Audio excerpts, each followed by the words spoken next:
한 조각 케이크 레슨. 자, 이번 시간에는 건축 구조 기사 문제 처짐에 대해서 하겠습니다.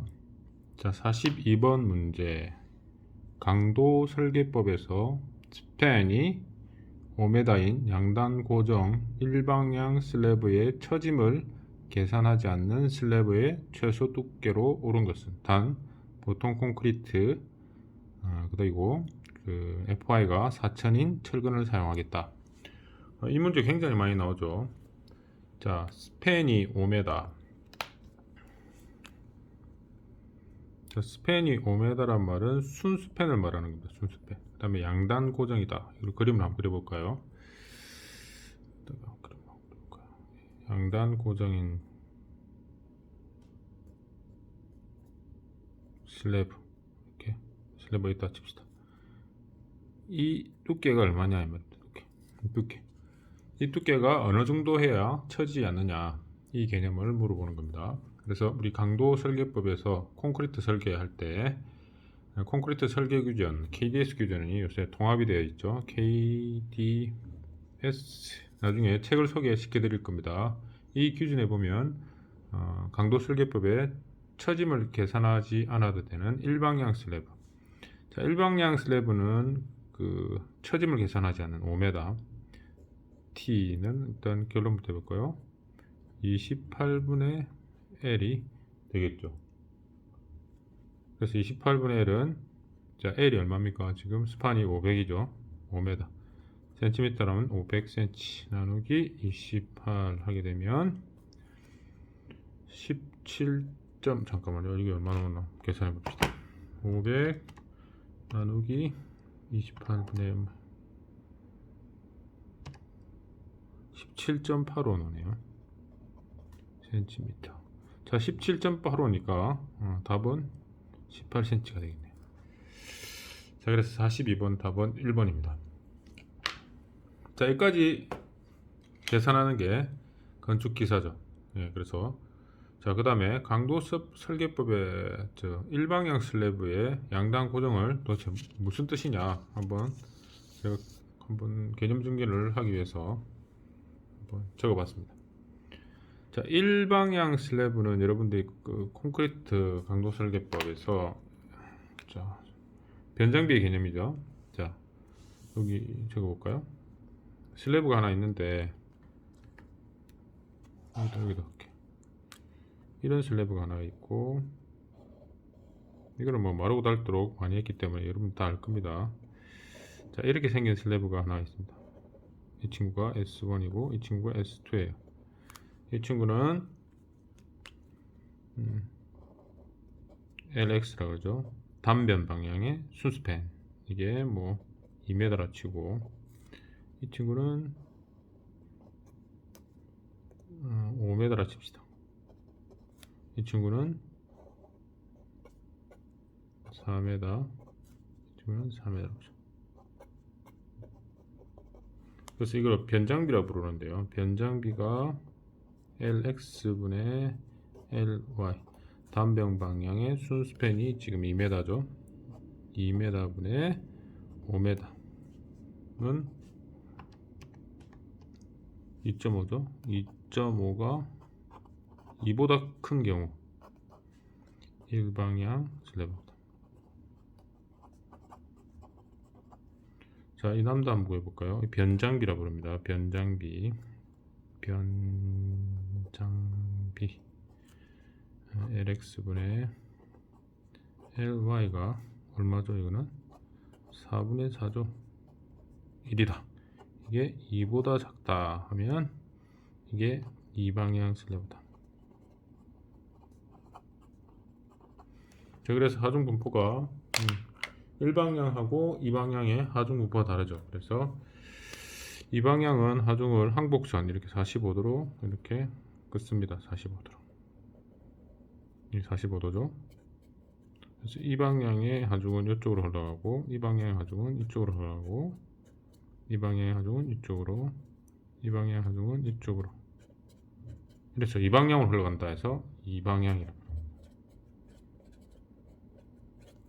자, 이 친구는 변장비가 미보다 크기 때문에 이 슬래브를 반 따개서 한쪽은 이쪽으로 흘러가고 한쪽은 이쪽으로 흘러간다라고 산정을 합니다. 이게 바로 하중의 방향 일방향이다 해서 일방향 슬래브죠. 그죠? 네. 자, 그러면 슬래브의 최소 두께 개념 기준이 어디 있는지 한번 알아보고 다시 이쪽으로 돌아갑니다. 자, 슬래브의 최소 두께, 그러니까 일방향 슬래브의 처짐을 계산하지 않아도 되는 최소 두께는 여러분들 뭐 어디 찾아보는 게 아니고요. 요즘 최신 KDS14 20 여기에 나와 있습니다. 콘크리트 구조 설계 기준 및 해설의 강도 설계법에 나와 있습니다. 이 책에 한국 콘크리트 학교에 나오는 책인데요. 은행 국가 건설 기준이 통합되었습니다. 그래서 KDS 기준이라고 보시면 되고요. 그다음 이 안에 보면 자, 슬래브의 처짐 페이지를 보시면 처짐 계산하지 않는 보도 나와 있죠. 일방향 슬래브의 최소 두께는 얼마냐. 단순 지지, 1단 연속, 양단 연속, 캔틸레버일 때, 자, 조건이 나와 있습니다. 큰 처짐에 의하여 손상되기 쉬운 칸막이 벽이나 기타 구조물을 지지 또는 부착하지 않은 부재. 이게 무슨 말이냐? 한국말 어렵죠? 자, 슬래브가 쳐졌을 때 그 밑에 손상되기 쉬운 칸막이 벽이 뭐가 있을까요? 아주 얇은 벽을 갖다가 슬래브 밑에다 바로 붙여놨다 라고 생각하면 그 슬래브가 쳐지면 어떻게 됩니까? 그 밑에 칸막이 벽이 확 우겨지겠죠. 자, 보통 그렇게 시공하지 않죠. 슬래브하고 칸막이 벽은 이격을 한 1cm 정도 둘 때도 많아요. 그게 다 코킹을 하게 되어 있습니다. 코킹. 그래서 큰 처짐에 의해서 손상되기 쉬운 칸막이 벽은 거의 없다고 보면 됩니다. 또 외장 같은 경우 우리가 커튼월이나 그 샤시를 하게 되어 있죠. 샤시를 슬래브에 붙일 때 하스너라고 검색해 보세요. 하스너. 여러분 화스너입니다. 정확하면 fastener, 영어로는 F-A-S-T-N-E-R, fasten. 그러니까 쪼는 어떠한 장치인데 그 fastener를 검색해 보시면 우리나라 말로 뭐 화스너라고 부르는데 일본에서 나온 그 이상한 변형된 말이에요. 그 fastener가 그 볼트하고 유격이 있습니다. 슬롯 홀이 있어요. 그래서 뭐 그림으로 설명드릴 수는 있는데 그것 때문에 이제 뭡니까? 콘크리트 손상되기 쉬운 칸막이 벽은 거의 없습니다. 그래서 샤시를 시공할 때도 볼트를 바짝 붙이질 않아요. 그래서 유격을 두고 볼트를 체결하기 때문에 슬래브가 처지더라도 샤시가 그렇게 변형되지 않습니다. 근데 어떤 그 건설공사 현상에 빌라 같은 경우에 샤시가 뭐 갑자기 유리가 터졌다 이런 경우 가보면 대부분 알겠지만 슬래브가 그 샤시 있죠. 샤시하고 너무 밀착 시공을 하다 보니까 유리가 깨지거나 그 프레임이죠. 샤시 프레임이 변형되는 현상을 종종 볼 수 있습니다. 자, 그 다음에 여기 되어 있네요. 최대 허용 처짐은 아주 한국말 어렵게 되어 있습니다. 과도한 처짐에 의해 손상되기 쉬운 비구조 요소를 지지하는 부착하지 않은 평지붕 구조. 아까 이야기했죠. 과도한 처짐에 손상되기 쉬운 비구조 요소니까 이게 뭡니까? 샤시나 경량 판넬을 말하는 겁니다. 이러한 지지나 부착하지 않는 손상되기 쉬운이랬죠. 손상되기 쉽지 않은이라고 보면 우리가 그런 경우는 극히 드무니까 이런 경우는 잘 없습니다. 자, 그 다음에 과도한 처짐에 손상되기 쉬운 비구조 요소, 손상되기 지지 또는 부착하지 않은 구조. 대부분 다 이렇게 되어 있죠. 네. 바닥 구조입니다. 평지붕 구조, 바닥 구조. 그러니까 대부분 다 여기에 해당이 되겠죠. 부착하지 않은. 이제 부착한 구조입니다. 부착한.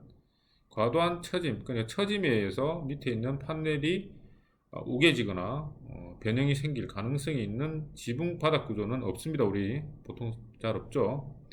만약에 그렇게 되면 그 비구조 요소를 갖다가 유격을 두거나 코킹을 하거나 볼트에 유격을 두 가지고 여러분들 처짐에 대해서 저항할 수 있도록 하게 디테일을 만들어야 되겠죠. 이럴 경우에는 480분의 1. 그래서 실생활에는 이 두 가지 공식을 씁니다.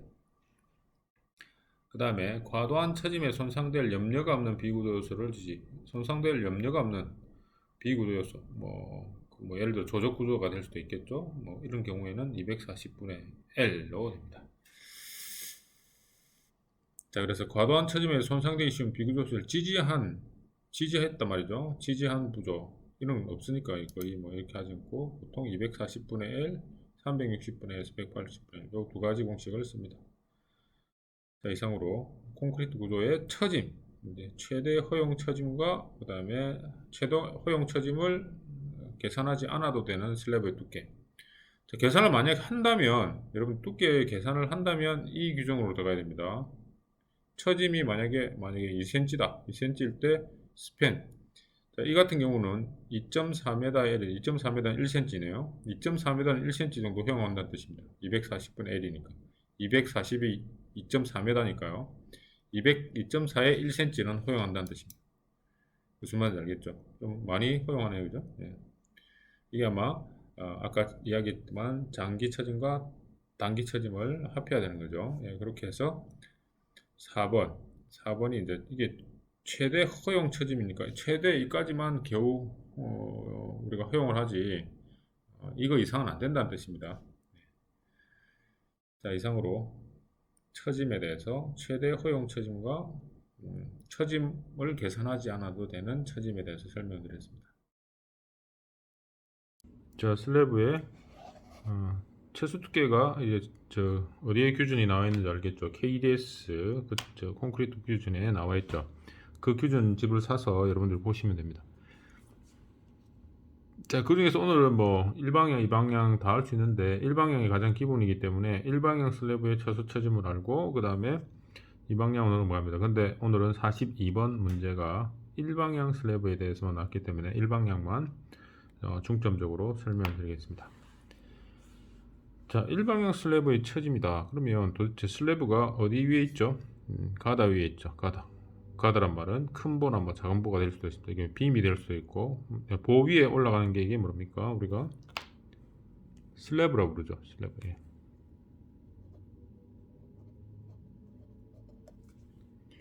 자, 슬래브로 부르는데 이 친구가 자, 단순 지지일 때는 20분의 L, 1단 연속일 때는 24분의 1, 양단 연속일 때는 28분의 1, 캔틸레버 할 때는 10분의 L. 이게 무슨 소리냐? 자, 지지단, 이게 지지단이라고 그러죠. 지지 조건이라고 그러죠. 지지 조건에 따라 이 친구의 최소 두께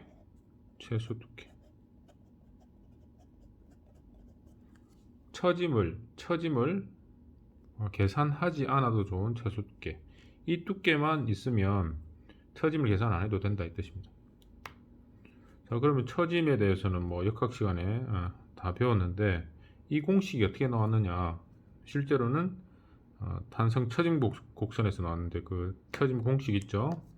우리가 역학 시간에 한번 볼까? 역학 시간에 이제 단순 지지, 이게 단순 지지입니다. 예를 들어 단순 지지에 등분포 하중을 받는, 예를 들어 집중 하중일 수도 있고 등분포 하중일 수도 있겠죠. 여기에 대한 단순 지지의 처짐이 얼마입니까? 단순 지지 처짐 역학 시간에 한번 보고 와야 돼요. 그래서 중앙부의 처짐 델타는 조금 어렵더라도 이해하세요. 384 2i분의 5 오메가 L의 4승, L의 4승이 나오죠. L의 4승. 그 다음에 1단 연속이 얼마예요? 1단 연속. 1단 양단 고정 1단 한쪽 핀이란 얘기죠. 한쪽 핀의 오메가일 때는 8분의 오메가 L 적으죠. 그러니까 8분의 오메가 L 제곱, 한쪽이 핀일 때 그 처짐은 조금 복잡합니다. 그래서 계산하기에는 좀 복잡한데 이거를 델타를 한번 더, 그 양단 연속부터 하죠. 그러면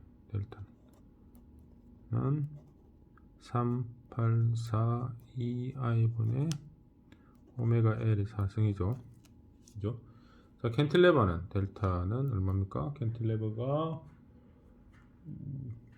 82i분의 오메가 L의 4승이죠. 82i분의 오메가 L의 4승. 자, 이 친구 이제 1단 연속이는 이제 8분 오메가 1 제곱해서 그 계산을 해보면 좀 복잡하게 나오는데, 이 친구가 일단 한쪽 핀이죠. 한쪽 핀. 그러면 알파 개수를 오메가 L의 4승인데 2i분의 똑같습니다. 요 단순 지지하고 양단 연속의 어떤 값의 사이입니다. 그래서 알파는 384 2i분의 어떤 개수값입니다. 384분의 5 이 개수값과 384분의 1 이 개수값 사이에 있는 게 알파 값입니다. 자세한 것은 여러분들이 찾아보시면 0.0054입니다. 이게 알파는 여기다 쓸까요? 0.0054 이렇게 이 0.0054는 384분의 5 384분의 1 사이에 있죠. 자, 이게 탄성처짐의 개념인데, 이 탄성처짐의 i값 있죠. i값. 이 i값이 두께와 관계있죠. 두께가 지금 여러분들 제가 무슨 말 하는지 알아들으면 고수 레벨입니다. i는 12분의 b 곱하기 h의 3승이죠. 예. 자, i 값은 슬래브의 단면 2차 모멘트인데, 여기 h가 두께와 관계있죠. 두께. 여기 h입니다. 그죠? h가 증가할 때 이 친구하고 단순 지지하고 양단 연속이 차이가 5배 납니다. 처짐에 5배가 탄성 처짐이 5배가 나니까 단면 2차 모멘트의 처짐을 계산을 해보면 두께별로 대충 한 2.5배에서 3배 정도 차이 납니다. 그래서 그 차이 값을 각각 보정하기 위해서 이런 값들을 장기 처짐과 보정하기 위해서 이 값들이 산출이 됐습니다. 이것은 다분히 경험칙이지만 공식에서 유도되고 단면 2차 모멘트를 이렇게 계산을 해보니까 대충 이 정도 하면 처짐이 크게 사용성에 문제가 없더라라고 학자들이 정한 값입니다. 자, 이거 처음 들어보시죠? 예, 건축구조기술사 답안입니다. 자, 이거를 어디에 찾아봐야 되냐면 외국 ACI 논문 있죠. 논문에 찾아보면 이 내용들이 나옵니다. 그래서 여러분들이 국내에서는 이 내용에 대해서 전혀 언급이 안 되어 있습니다. 그래서 여러분들이 조금 더 공부를 열심히 하고 싶으면 논문집을 찾아보시고, 이 최소 두께를 왜 이렇게 산정을 했는지에 대해서는 역학 시간에 나오는 등분파 중에, 그죠? 예, 처짐값, 중앙부 처짐값, 양단 연속일 때의 처짐값, 그게 5배죠. 그 5배를 이용해서 단면 2차 모멘트는 두께의 3승에 비례하니까 그 비례 조건을 장기와 단기를 나누어서 계산을 해보니 대충 한 이 정도가 하는 게 안전하더라, 이 개념입니다. 그래서 기사 시험은 단순히 외우라고 되어 있죠. 조금 더 여러분들이 공부하시면 이렇게 깊이 들어갈 수 있습니다. 더 깊이 들어가시려면 저한테 직접 전화를 해주시면 됩니다. 예. 자, 연속 조건의 개념. 자, 여기서 보면 단순 지지, 어디가 단순 지지? 한번 칠해볼까요? 예. 이 단순 지지가 뭐고, 1단 연속이 뭐고, 양단 연속이 뭐고, 캔슬레어가 뭐냐? 단순 지지. 자, 슬래브의 단순 지지의 개념은 바로 요겁니다. PC입니다. PC. 이 PC 교량 위에 이러한 슬래브가 넣어 있다는 거죠. 자, 그래서 순수하게 올려놨을 때가 단순 지지입니다. 그래서 올려놨을 때 한쪽은 뭐 못으로 고정되어 있던데 볼트로 고정이 되어 있겠죠. 한쪽은 롤러로 이렇게. 교량 밑에 가보면 슈라 부르죠. 롤러로 이쪽으로 수축 팽창이 편하게 되어 있습니다. 슈라 부릅니다. 교자 장치라 부르죠. 자, 이 친구가 상판에 순수하게 딱 올라갔을 때 단순 지지입니다. 그래서 엄밀하게 말하면 건축 구조에 단순 지지는 거의 없다고 보면 됩니다. 대신 이렇게 보시면 돼요. 실무적으로는 자, 가다가 있는데 이 친구가 이제 여기서 끝날 때 한 스판이 있는 건물일 때 그 위에 슬래브가 올라갔을 때를 우리가 그냥 단순 지지로 본다. 실제로는 양단 연속과 단순 지지 그 어느 쯤의 사이에 있습니다. 그래서 정확하게 말하면 그 사이 값에 어느 지점에 있다는 거죠. 그래서 조금 더 정확하게 가면 이 가다의 비틀림 강성,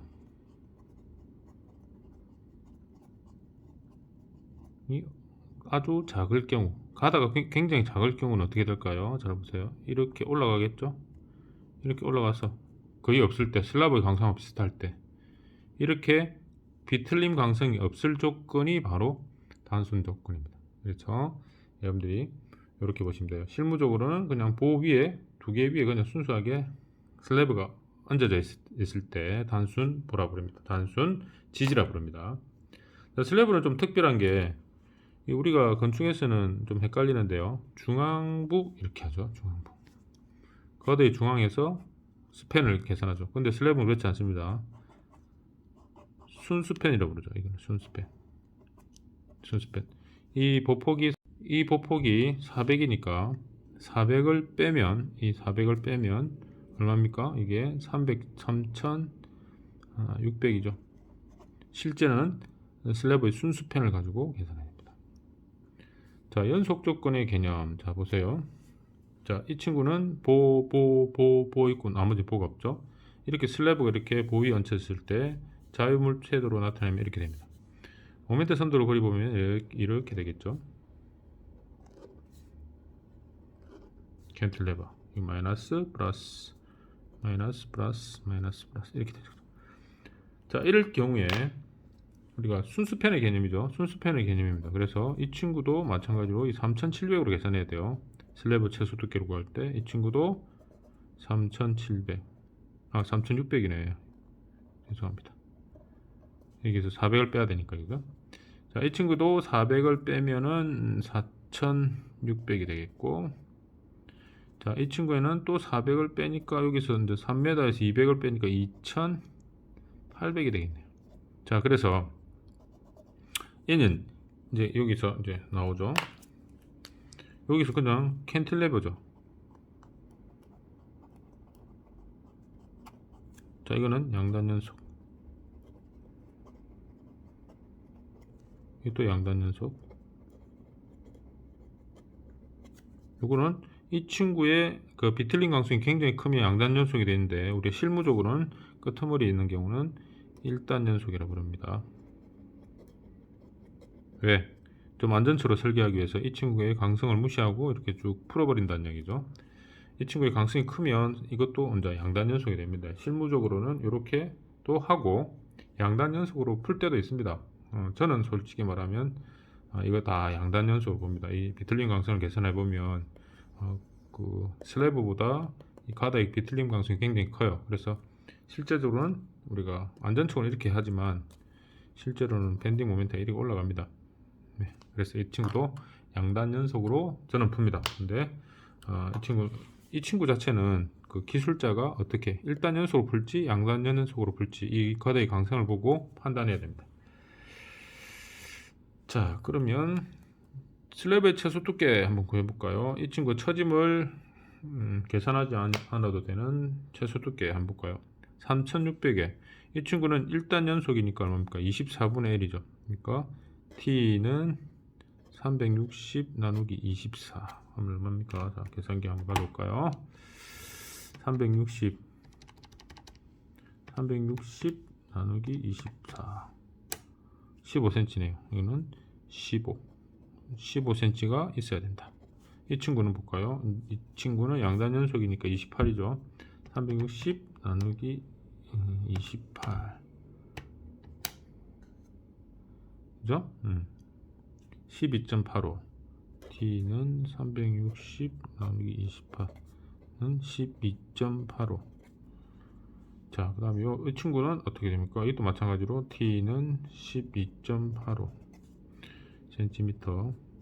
이 친구는 얼마입니까? 2008 T는 280 나누기 10이죠. 10 캔틸레버 10이니까 28 cm네요.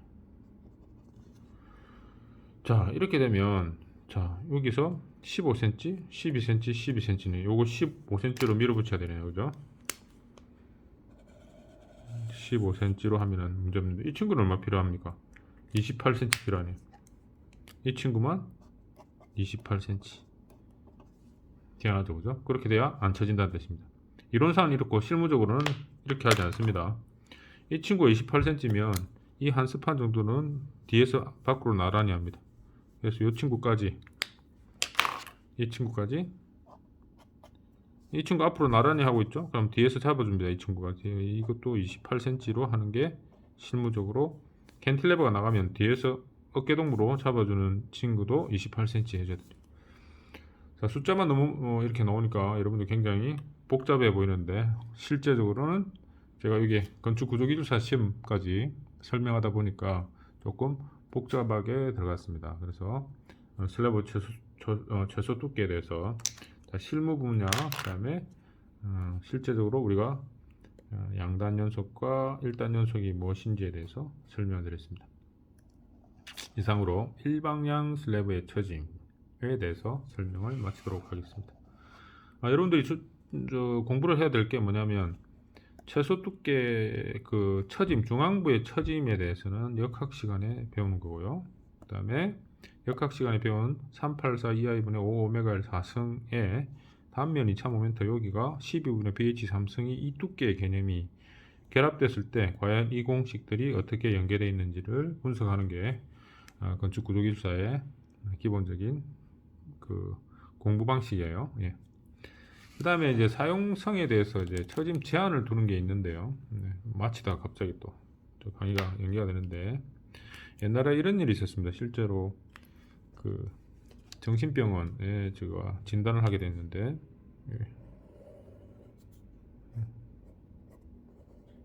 이런 슬래브가 있었어요. 슬래브 이렇게 계속하는 슬래브가 있었는데 계속 갖다 칩시다.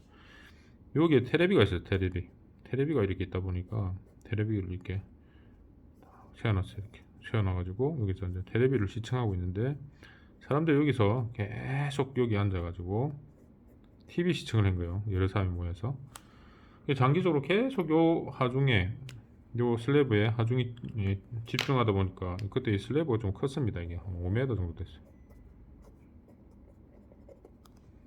그러다 보니까 이 친구가 한 10년 지나니까 어떻게 되냐면 이게 쭉 쳐져버려요. 이렇게 쭉 쳐지면 그림을 조금 과다하게 그렸는데 이렇게 쳐지면 어떻게 될까요? 사람들이 이렇게 옹기종기 붙겠죠. 그리고 사람들이 이렇게 기웁니다. 이렇게 기울면 이렇게 기울어지겠죠. 이렇게 기울면 사람이 약간 심리적으로 공포심을 느낍니다. 여러분들이 기울어진 건물에 한번 여러분 주거 해보시는지 모르겠지만 바닥이 기울면 약간 달팽이관이 이상하게 반응을 해서 약간 어지러운 느낌이 드죠. 그래서 이 델타, 이걸 델타라 그러죠. 델타.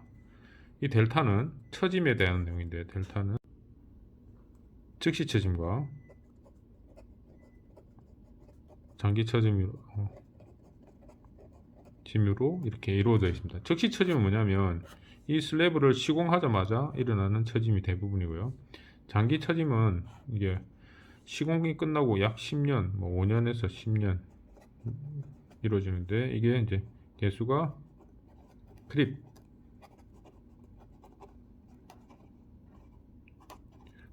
스링키지 개수로 이 그 콘크리트의 그 장기 치마죠. 장기 치마에 의한 이 크립, 그 다음에 건조 수축에 대한 그 어떤 현상 때문에 장기적으로 콘크리트가 점점 하중의 증가도 없는데 처지는 현상을 나타냅니다. 그래서 총 처짐은 즉시 처짐, 그 다음에 장기 처짐의 합으로 우리가 그 하중 제한 480분의 1 뭐 이렇게 제한을 하고 있습니다. 통상 그 내용은 아까 그 앞에 그 기준을 설명할 때 설명을 드렸습니다. 이상입니다.